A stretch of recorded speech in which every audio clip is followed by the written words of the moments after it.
Chapter 2. Create conversations about the gospel. How can you engage in discussions with others about our church, even as you face the fact that you cannot judge who is and who isn't interested in what it has to offer? 3 habits have become helpful to us. Use Mormon words in every conversation. A friend gave me this first idea, to use religious words, and specifically Mormon words, in my day-to-day conversations, such as these. I am so tired. As the scoutmaster in our church, I took the boys on an overnight campout last night. I go to the Mormon church in Belmont, and a friend who gave the sermon last Sunday said something that is exactly what we need to start this presentation. When I was a Mormon missionary in Korea, or my daughter, who is a student at BYU, or when introducing yourself, if you're from Utah, and you've moved out here to Florida, just introduce yourself as, I grew up in Utah. That will almost always lead to the question, so are you LDS? And then you can take it from there. Okay. When I use these words in my conversation, it is like I am opening the door for people to a conversation about the church. The vast majority, of course, don't walk through the door, and that's fine. But sometimes they walk through the door by asking, "So, are you a Mormon?" I respond, "I am. And it's a wonderful church." "Why do you ask?" I have found it very helpful to ask, "Why do you ask?" rather than telling them information that they do not care about. This way, we can have a conversation about what they're interested in. Most of their time, their interest is transitory, and that's fine. But on occasion, the person will show even more interest in what gives me the chance to invite them to have a deeper conversation. It is important to view normal conversations with people in probabilistic terms. High probability, I guess. If 5% of people have some latent interest in the LDS church, and I open up a conversational door about the church with 20 people, one of them will express interest, and I can't judge who it will be. If we open the door to 100 people, 5 of them will be interested. This is why it is so important to make the gospel a part of our conversations in an open, matter-of-fact way. What we're interested in isn't what they're interested in. When someone says, "Tell me about the Mormon church," we often give a doctrinal response. Eternal families, modern prophets, scriptures, and so on. This makes sense to us because doctrine is the reason why we are in our church instead of another. Doctrine over time becomes very important to converts too, but typically it is not the initial reason for their interest. In 1975, the church did an extensive survey of new converts to determine what it was about the church that had initially interested them. These were the results in order of frequency of mention. First, the feeling of closeness to God, and they wanted to experience because they could see the closeness in the lives of the members that they knew. Happiness and a sense of peace. So number 2, happiness and a sense of peace when they wanted, happiness and a sense of peace, which they wanted, and which they saw in the lives of the members they knew. And number 3, they wanted a better sense of purposefulness and direction in their lives. They also tended to see this in the members that they knew. Only 9% of new converts said that the doctrine was the main thing that attracted them to the church. For all who are baptized and remain active, doctrine becomes much of the glue that cements them in the church, but it typically isn't what they are looking for at the outset.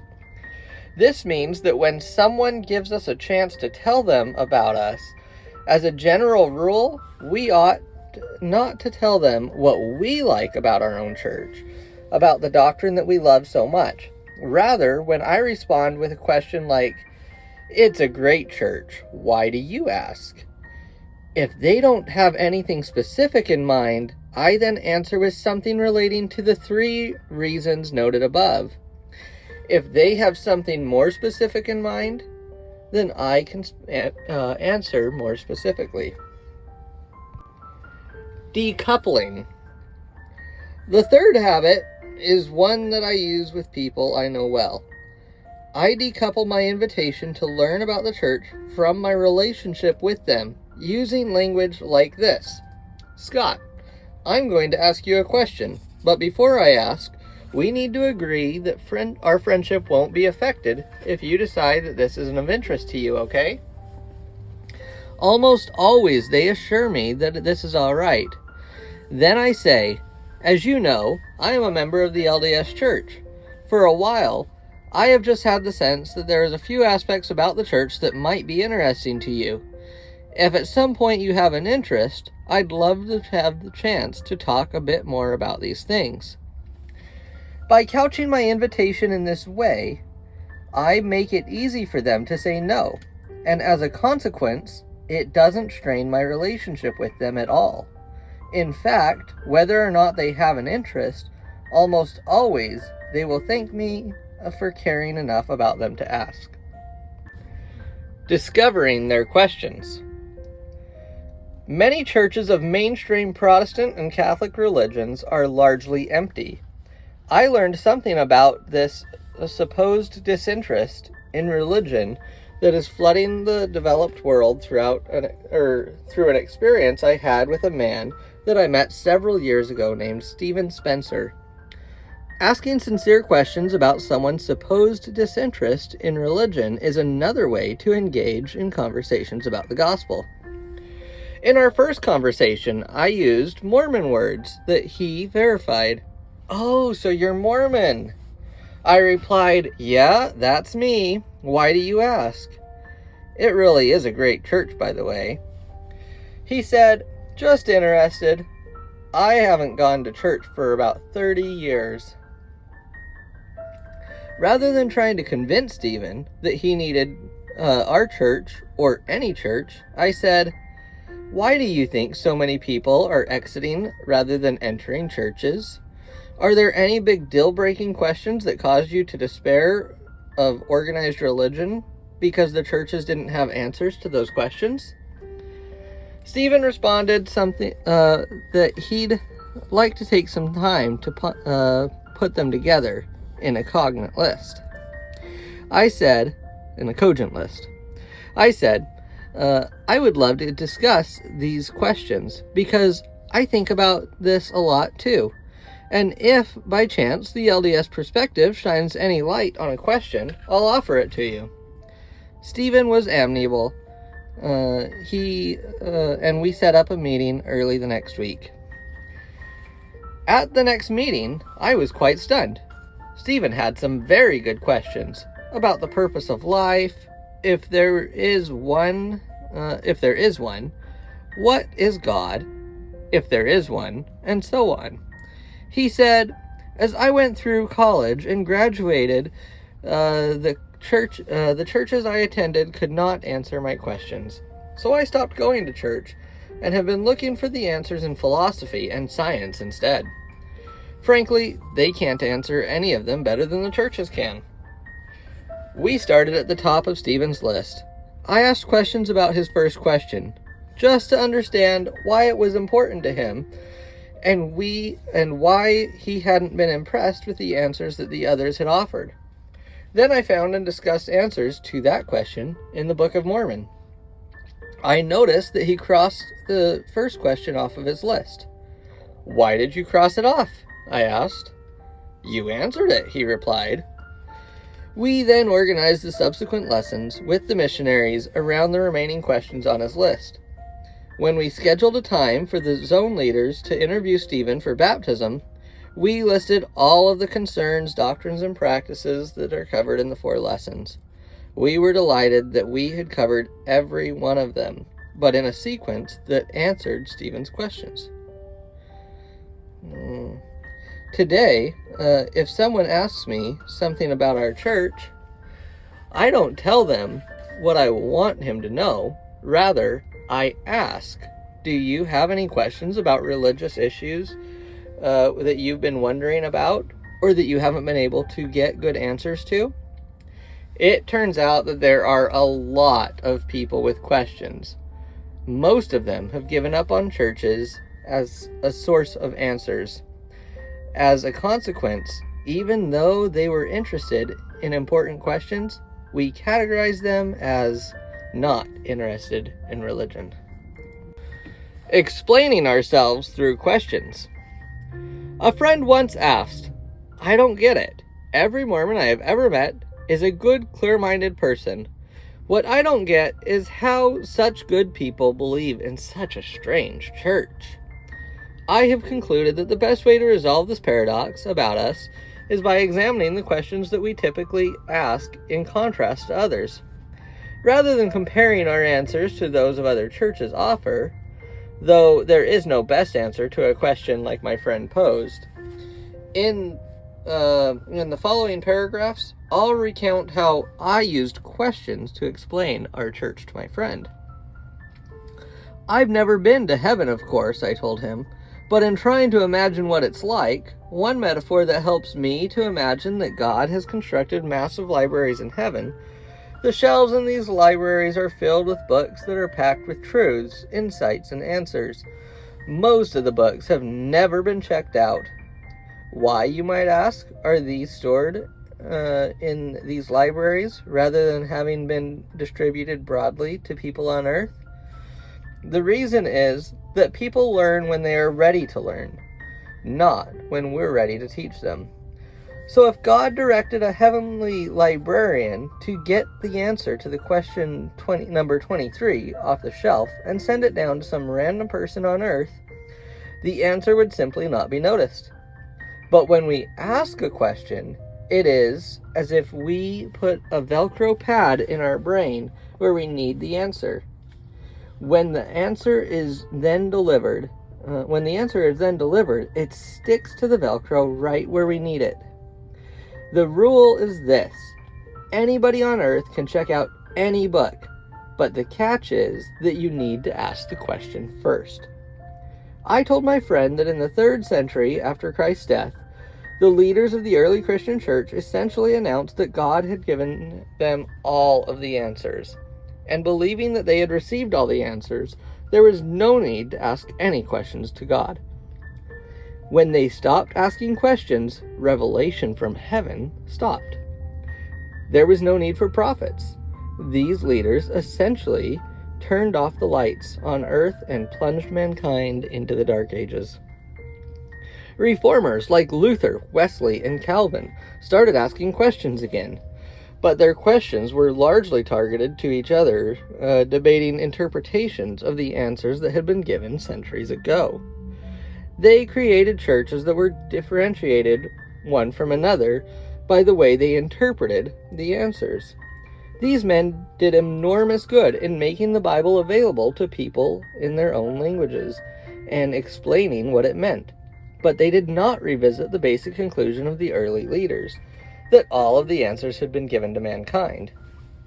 I then told my friend that in 1820, in upstate New York, a 14-year-old boy, Joseph Smith, prayed to God, asking a simple question: which of all these churches should he join?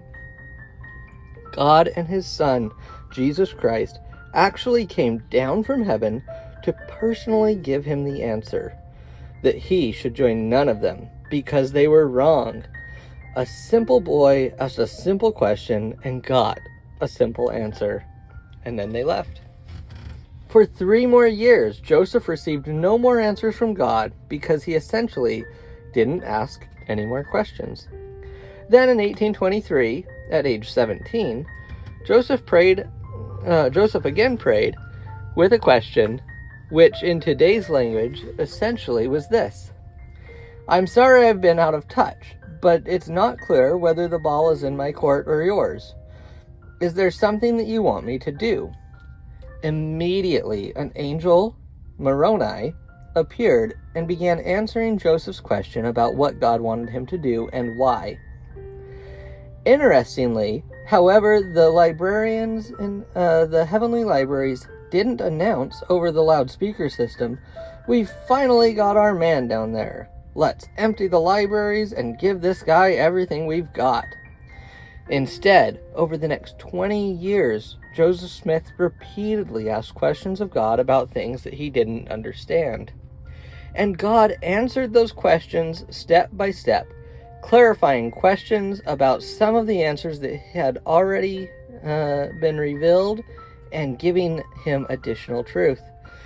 And to keep it all in perspective, God assured Joseph that he didn't plan to give him all the answers at that point.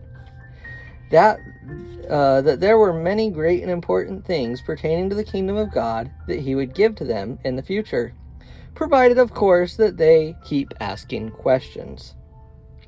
I explained to my new friend that while we refer to the work of Luther, Wesley, and Calvin, and others as the Reformation, we call the story of Joseph Smith the beginning of the restoration of the original church that Jesus established.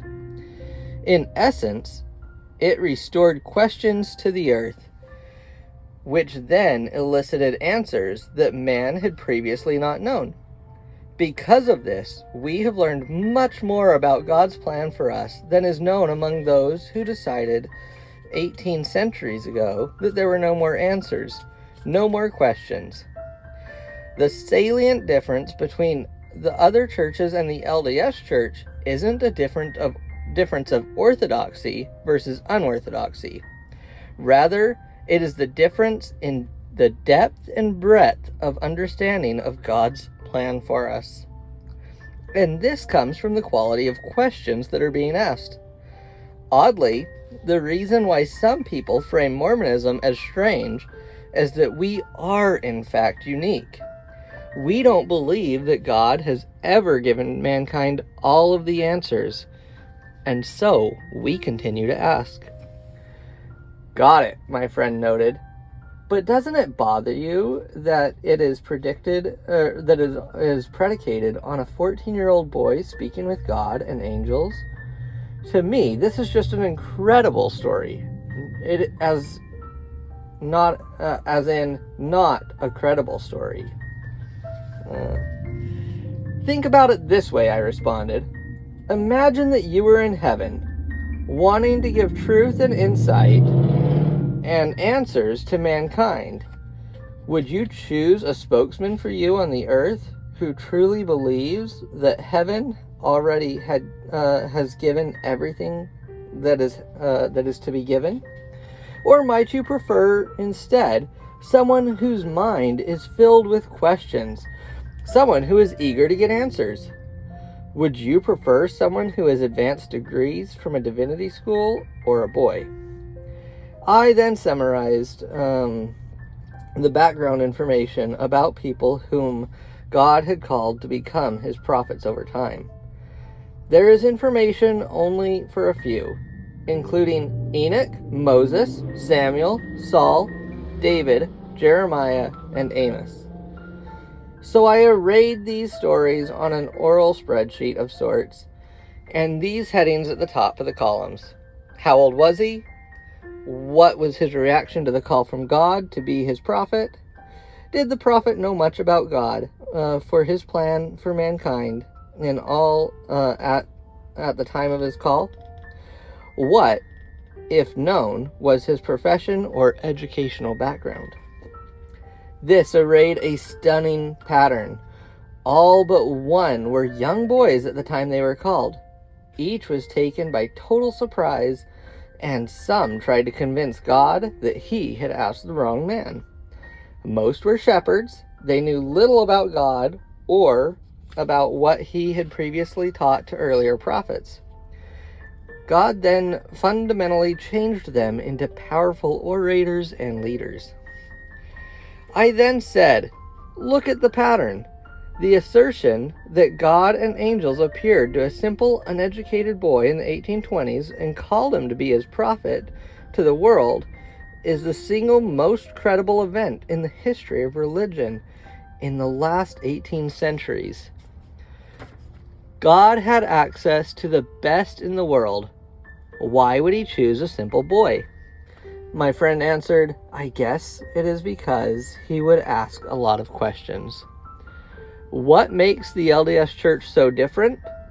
Questions have been restored to the earth. As a church and as individuals, we know much more about God's plan for us than is available for those who have been told that the libraries above were emptied of answers and padlocked centuries ago. Our story is not just credible, it is true. Because God gives answers when we ask questions, it is a good way to do missionary work. People will learn when they are ready to learn, not when we are ready to teach them. Discovering what questions are on people's minds about religion helps me see that I actually am surrounded by many more people who are religious than I had imagined, because they have questions.